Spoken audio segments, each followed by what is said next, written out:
एक बार सच्चे दिल से कमेंट बॉक्स में लिखें जय सूर्य देव। दोस्तों, हमारे हिंदू धर्म में 5 प्रमुख देवों में से भगवान सूर्यदेव को प्रमुख स्थान दिया गया है, क्योंकि सूर्यदेव भी एकमात्र ऐसे देवता हैं जो इस धरती पर साक्षात दिखाई देते हैं और ये हमारे जीवन के लिए बेहद ही अत्यंत जरूरी है। सूर्य भगवान को वेदों में जगत की आत्मा कहा गया है। समस्त चराचर जगत की आत्मा सूर्य भगवान ही है। सूर्य से ही इस पृथ्वी पर जीवन है। शास्त्रों के अनुसार सूर्य भगवान को जल अर्पण करने से और विधि पूर्वक सूर्य की आराधना करने से जीवन में सकारात्मक ऊर्जा का संचार होने के साथ साथ पापों से मुक्ति मिलती है।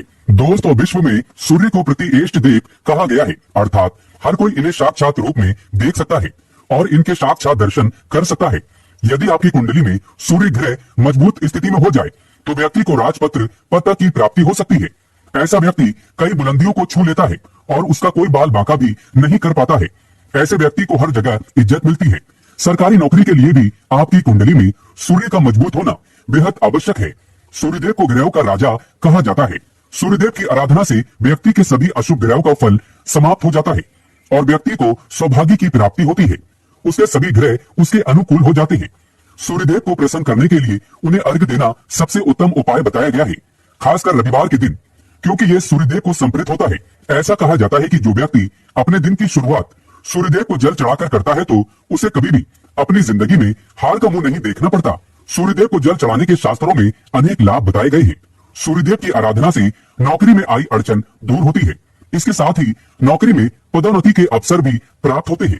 जो व्यक्ति हर रविवार सूर्यदेव की आराधना करता है और उन्हें जल अर्पित करता है, उसके चेहरे पर सदैव तेज रहता है। ऐसे व्यक्ति में दूसरे को अपनी ओर आकर्षित करने की अद्भुत क्षमता विकसित हो जाती है। पुराणों के अनुसार जब भगवान विष्णु ने धरती पर राम अवतार लिया था तो वो भी रोज सूर्यदेव को जल चढ़ाई करते थे। सूर्यदेव के आशीर्वाद स्वरूप ही रावण की लाख कोशिशों के बावजूद भी भगवान राम का बाल भी बांका नहीं कर पाए थे। आज हम आपको पुराणों में लिखा ऐसा गुप्त उपाय बताने जा रहे हैं।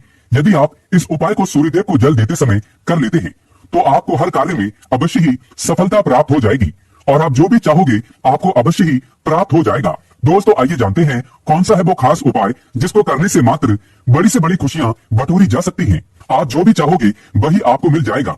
लेकिन दोस्तों, आपसे एक विनती है, कृपया इस वीडियो को लाइक जरूर करिएगा और हमारे चैनल को सब्सक्राइब करके इस बेल आइकन को जरूर दबाइएगा, ताकि हम जब भी कोई नया वीडियो डालें उसकी जानकारी आपको सबसे पहले मिले।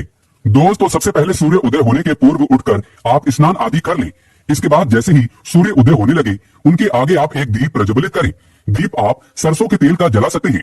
इस दीप को प्रज्वलित करते समय आप अपने दिल की कोई भी मनोकामना सूर्यदेव को बोल सकते हैं।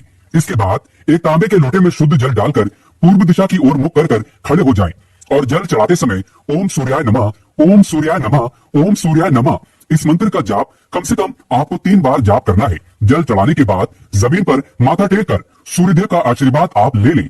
दोस्तों, अब जानते हैं वो खास चीज के बारे में जो सूर्यदेव को जल चढ़ाने वाले लोटे पर आपको मिलाना है। दोस्तों, इस उपाय से व्यक्ति की आयु लंबी होती है और उसे कोई भी बीमारी नहीं सताती। इसके साथ ही सूर्यदेव उसे दुर्घटना और अकाल मृत्यु से संबंधित परेशानियों से भी बचाते हैं। आप जिस जल को सूर्यदेव को चढ़ाने वाले हैं उसके अंदर यमुना नदी की 2-3 बूंदें आपको डाल देनी होंगी, लेकिन लोगों को जानकारी नहीं है तो आपको बता दें कि यमुना सूर्यदेव की पुत्री और यमराज की बहन है। अब आप जल पात्र में यमुना नदी के जल को मिलाकर सूर्यदेव को अर्पित करें। इससे यमराज अति प्रसन्न होते हैं और व्यक्ति को लंबी उम्र का वरदान प्राप्त हो जाता है। इसीलिए आप जब भी यमुना नदी जाएं, बहुत से बोतल में आप यमुना नदी का जल अवश्य भर के अपने घर ले आएं।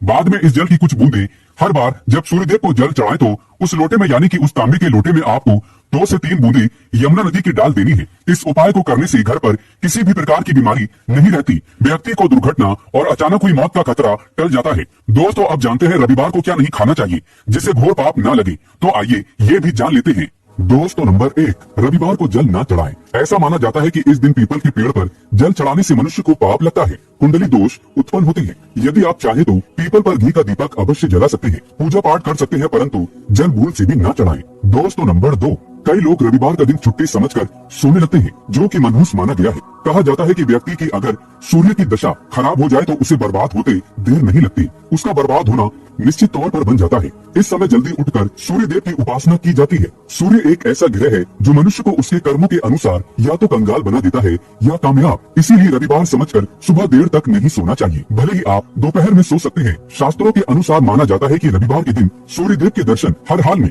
संसार के समस्त प्राणियों को करना चाहिए। वैज्ञानिक भी सूर्य देव के दर्शन अवश्य करते हैं। दोस्तों, नंबर 3, रविवार के दिन क्या नहीं खाना चाहिए। हिंदू धर्म में आपने देखा होगा कि किसी भी देव, संत, महापुरुष को मसूर की दाल का कोई भी व्यंजन नहीं चढ़ाया जाता। मसूर की दाल को शास्त्रों में रविवार के दिन खाने से मना किया जाता है और रविवार सूर्यदेव की उपासना का दिन होता है। इसीलिए सूर्यदेव की पूजा करने वाले व्रत को मसूर की दाल बिल्कुल भी नहीं खानी चाहिए। इस दिन मसूर की दाल को खाने से नकारात्मक ऊर्जा बढ़ती है। आप अपने दिनचर्या में घर में इसे साफ साफ देख सकते हैं। घर में एकदम अचानक से परेशानी बढ़ सकती है। और वहीं लहसुन, प्याज और अदरक भी रविवार के दिन भोजन में उपयोग नहीं लाना चाहिए। अगर आपकी कुंडली में सूर्य सदैव भारी रहते हैं तो आप कुछ समय के लिए प्याज, अदरक और लहसुन के सेवन का त्याग कर दीजिए। ऐसा करने से आप खुद लाभ महसूस करेंगे। आपको हर मोड़ पर विजय प्राप्त होगी। दोस्तों, सच्चे दिल से कमेंट बॉक्स में लिखे जय सूर्य देव। एक लाइक तो बनता है।